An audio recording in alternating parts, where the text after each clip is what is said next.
अस्सलाम वालेकुम। आज हमारे फर्स्ट ईयर की मैथ की बुक उसकी एक्सरसाइज 4.5 से पहले हमारे पास टॉपिक है सिंथेटिक डिवीजन का। इससे पहले हमने रिमाइंडर थ्योरम और फैक्टर थ्योरम किया है, वो भी ये पॉलिनोमियल को डिवाइड करने का एक मेथड के दो मेथड ही थे। अब ये तीसरा मेथड हमारे पास है सिंथेटिक डिवीजन। इसमें क्या हमारे पास एग्जाम्पल 4 है, यूज़ सिंथेटिक डिवीजन। वो कह रहे सिंथेटिक डिवीजन को यूज़ करें to find the question and the reminder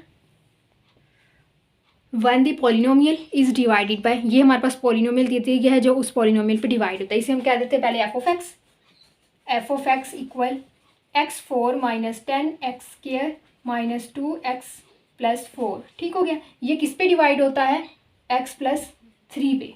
जिस पे डिवाइड तो उसे इक्वल 0 के रखें, x की वैल्यू क्या आएगी, उधर जाके -3 हो गया, x की वैल्यू हमारे पास आ गई -3। ठीक हो गया। पहले जो फैक्टर थ्योरम और रिमाइंडर थ्योरम किया उसमें क्या कहते हैं, यहाँ से जो वैल्यू थी इसमें पुट करके हम सॉल्व करके आंसर निकाल लेते थे, वैल्यू आ जाती थी।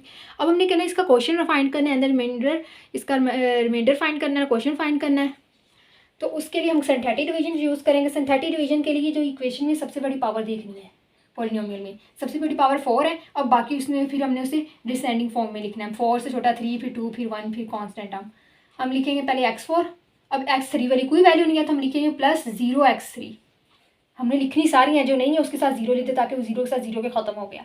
अब -10x², अब x वाली और फिर आगे कॉन्स्टेंट 4 आ गया। ठीक हो गया। अब हमने सिंथेटिक डिवीजन करना है, इस तरह से लाइन बनाना है। यहाँ पे हमने लिखने हैं इनके कोफिशिएंट्स। x4 का कोफिशिएंट 1 आ गया, फिर थोड़ी सी जगह छोड़ के x³ का कोफिशिएंट 0 आ गया, फिर थोड़ी सी जगह छोड़ के लिखेंगे x² का कोफिशिएंट -10 आ गया, फिर x का कोफिशिएंट -2 लिखा, फिर कॉन्स्टेंट टर्म जो हमारे पास 4 थी उसे लिख दिया। ठीक हो गया। अब यहाँ पे हमने क्या लिखना है, यहाँ पे जो -3 है उसे लिख देना है। ठीक हो गया। पहले हमने ये जो हमारे पास पॉलिनोमियल थी इनमें जो इन्हें अरेंज करके लिखा, फिर इनके कोफिशिएंट्स हमने इधर लिख दिए थोड़ा थोड़ा सा फासला छोड़ के। ठीक हो गया। फिर यहाँ पे हमारे पास कौन सा नंबर आएगा जिस पे ये डिवाइड होने के बाद यानी कि जो रूट बन रहा है इसका, वो लिख दिया। अब हमने क्या करना है, जो पहले वाला है वो एरो ऐसे लगा दिया, सेम एज इट इज़ वैसे आ गया। अब यहाँ पे कोई नंबर होगा तो मल्टीप्लाई होगा, नंबर नहीं तो फिर हमने पहले वाले को वैसे ही लिख दिया। अब क्या होगा, यहाँ जो टर्म्स हैं वो इससे मल्टीप्लाई होती जाएंगी और यहाँ पे आती जाएगी। -3 को 1 से मल्टीप्लाई किया, क्या आ गया -3। और यहाँ वाली टर्म्स जो होंगी वो जिस तरह प्लस या माइनस करते वही होंगी। 0 में -3 करेंगे तो -3 आ गया। ठीक हो गया। अब फिर क्या होगा, ये अब इससे मल्टीप्लाई होगा, -3 को -3 से मल्टीप्लाई करेंगे क्या आएगा, माइनस माइनस प्लस हो गया, 3 3 ज़ा 9 तो +9 आ गया। हमने यहाँ पे +9 लिख दिया। अब -3 + 9 तो हमारे पास क्या आ गया, -1। अब नीचे टर्म आ गई, फिर से हम क्या करेंगे, इसे मल्टीप्लाई करेंगे -3 से। -1 को -3 से मल्टीप्लाई करें तो क्या आता है, +3। यहाँ पे हमने लिख दिया +3। ठीक हो गया। अब फिर ये ऐड होंगे, -2 + 3 कितना आ जाता है, +1। हमने +1 किया, फिर नीचे टर्म आ गई, फिर इसे मल्टीप्लाई करेंगे -3 से। -3 को 1 से मल्टीप्लाई करेंगे -3 आता है, हमने यहाँ लिख दिया -3। ठीक हो गया। अब 4 +4 -3 तो हमारे पास क्या गया 1। जब आगे वैल्यूज खत्म हो गई तो यहाँ जो हमारे पास बाकी बचता होता है वो हमारे पास होता है रिमाइंडर। ठीक हो गया। रिमाइंडर हमारे पास क्या आ गया, 1। ठीक हो गया। अब हमने क्वेश्चन फाइंड करना। क्वेश्चन क्या होता है, यहाँ पे जितनी वैल्यू थी वो क्वेश्चन होती है। सबसे बड़ी पावर क्या थी, 4। उससे पीछे हमने एक दफ़ा डिवाइड कर लिया ना तो उससे पीछे उसकी पावर एक कम हो जाएगी। 4 का पावर कितनी आ जाएगी, 3। अब ये 3 पावर से स्टार्ट होंगे।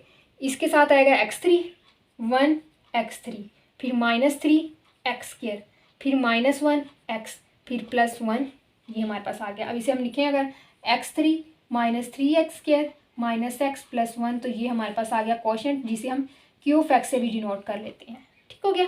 सिंथेटिक डिवीजन में क्या करना है, सबसे पहले जो हमारा पॉलिनोमियल है जिसे हमने डिवाइड करना होता है उसे हम अरेंज करके लिख लेते हैं। फिर उनके कोफिशिएंट्स को हम इस तरह से लिख लेते हैं, थोड़ा थोड़ा सा फासला छोड़ के। और इस कॉर्नर में हमारे पास क्या आता है, जिस पे डिवाइड हो रहा है वहाँ से एक्स की वैल्यू या वाई की जिसकी भी आ रही वैल्यू निकाल के हमने यहाँ पे लिख लेनी है। ये पहली टर्म वैसी है क्योंकि इसकी जो कुछ था नहीं जिसमें जो इसने प्लस या माइनस, तो पहली टर्म वैसी आ गई। अब जो टर्म नीचे आती जाएगी ना उसने इससे मल्टीप्लाई होकर आगे आ जाना, फिर जो नीचे आई उसने मल्टीप्लाई होकर यहाँ आ जाना, फिर जो आई उसने मल्टीप्लाई होकर यहाँ आ जाना है। ठीक हो गया। हमने 3 एज इट इज़ लिखा, नीचे टर्म आ गई थी ना तो इसे -3 से मतलब यहाँ जो भी टर्म होगी उसे मल्टीप्लाई करके यहाँ ऊपर लिख दिया। अब ऊपर वाला फिल हो गया, अब बारी है नीचे आने की। इनको ऐड किया तो नीचे वैल्यू आ गई, फिर से नीचे वैल्यू, फिर इसको हमने मल्टीप्लाई कर देना यहाँ जो वैल्यू है, उसके बाद आगे लिखना है। ऊपर जगह खाली थी हमने ऊपर लिख दिया, उनको ऐड किया जो नीचे। इसी तरह ऐसे होता है लास्ट में जो बच गई उसका रिमाइंडर आ गया और यहाँ पर जितनी होती है वो सारा का सारा क्वेश्चन होती है। ठीक हो गया। ये एग्जाम्पल 4 जो हमारी सॉल्व हुई। आगे हम नेक्स्ट एग्जाम्पल करते हैं। अब हमारे पास एग्जाम्पल 5 उसमें कह रहे हैं इफ़ x + 2, ये जो है ये दोनों हमारे पास फैक्टर्स हैं उस पॉलिनोमियल के। वो पॉलिनोमियल है, पहले हम इधर पॉलिनोमियल लिखते हैं। f of x equal x4 -13x² plus 36। ठीक हो गया, ये पॉलिनोमियल आ गया। इससे पहले वो लिखते हैं हम अरेंज करके x4 माइनस, अब क्यूब वाली लिखनी, क्यूब वाली वैल्यू नहीं है तो हमारे पास आएगा 0x³ प्लस माइनस, सॉरी अब स्केयर वाली लिखनी है -13x²। अब x लिखनी है, x वाली कोई वैल्यू नहीं है, प्लस 0x³ लिख लिया, इसके x लिख लिया हमने। ठीक है, उसके बाद कॉन्स्टेंट है 4 से पहले पावर 4x की, फिर x की पावर 3, x की पावर 2, x की पावर 1, 36 जो नहीं थी मौजूद उसके साथ हमने 0 करके लिख लिया। ठीक हो गया, इतना हो गया। आप आगे कह रहे हैं use synthetic division. Synthetic division को यूज़ करना है, फाइंड अदर 3 फैक्टर्स। पावर 4 है तो इसके 4 फैक्टर्स होंगे ना, तो 2 फैक्टर देती है तो इसके 2 और फैक्टर आएंगे, 3 फैक्टर्स नहीं है, 1 मिनट,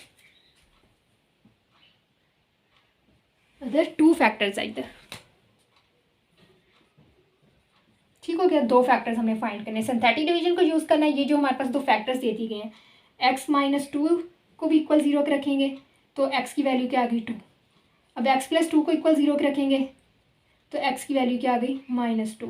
तो x की 2 वैल्यूज आ गई 2 और -2, दोनों से सॉल्व करना है हमने। ठीक हो गया, 2 से भी करना है और -2 से भी सॉल्व करना है। जिससे मर्जी पहले कर लें, जिससे मर्जी बाद में कर लें। पहले अब इसे लिखेंगे कोफिशिएंट्स 1, फिर 0, फिर -13, फिर 0, फिर 36।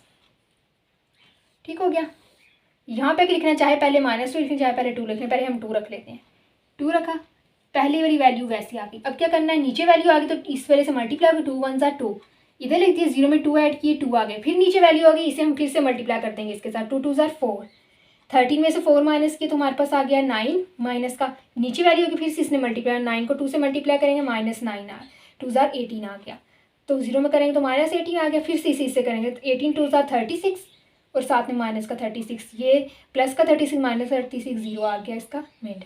0 ही आना था क्योंकि ये इसका फैक्टर था, अगर फैक्टर ना होता तो फिर 0 ना आता। लास्ट वाला जो एग्जांपल 4 की थी उसमें 0 नहीं आया था क्योंकि वो उसका फैक्टर नहीं था, सिर्फ उस पर डिवाइड हो रहा था। ये फैक्टर था इसलिए आंसर 0 है। अगर 0 ना आता तो इसका मतलब हमने इसे करने में कोई मिस्टेक की होगी। अब क्या आ गया -2। अक्सर लोग करते हैं इसे दोबारा से इस तरह बना के करते हैं, हम इसे ही नीचे की तरफ ले जाते हैं, यहीं भी कर लेते हैं। ठीक हो गया, अब -2 हमने यहाँ लिख दिया -2, फर्स्ट वाली टर्म वैसे आ गया। ऊपर वालों को नहीं देखना, आप सिर्फ नीचे वाले को देखना है, ये हमारे पास टर्म है, ऊपर वालों को नहीं देखना। अब नीचे आ गई वैल्यू तो इसको इससे मल्टीप्लाई करेंगे, 1 को -2 से करेंगे मल्टीप्लाई तो हमारे पास आ जाएगा -2, ये लिख दिया, 2 -2 0 आ गया, 0 को -2 से मल्टीप्लाई करेंगे 0, 9 -9 प्लस 0 0 आ गया, फिर से 0 नीचे वैल्यू आ गई, फिर से इसे मल्टीप्लाई करेंगे, सॉरी 0 नहीं आएगा, -9 को 0 से मल्टीप्लाई नहीं करना था, ऐड करना था तो -9 आ गया, -9 को -2 से करेंगे माइनस प्लस 2 9 18 प्लस का 18 आ गया, तो ये हमारे पास फिर से 0 आ गया। 0 ही आना था, अगर 0 ना आता तो मतलब कोई मिस्टेक हुई थी हमसे। 0 क्यों आना था, क्योंकि ये इसका फैक्टर था, रूट था, यानी कि फैक्टर था, फैक्टर से हमने रूट निकाला है।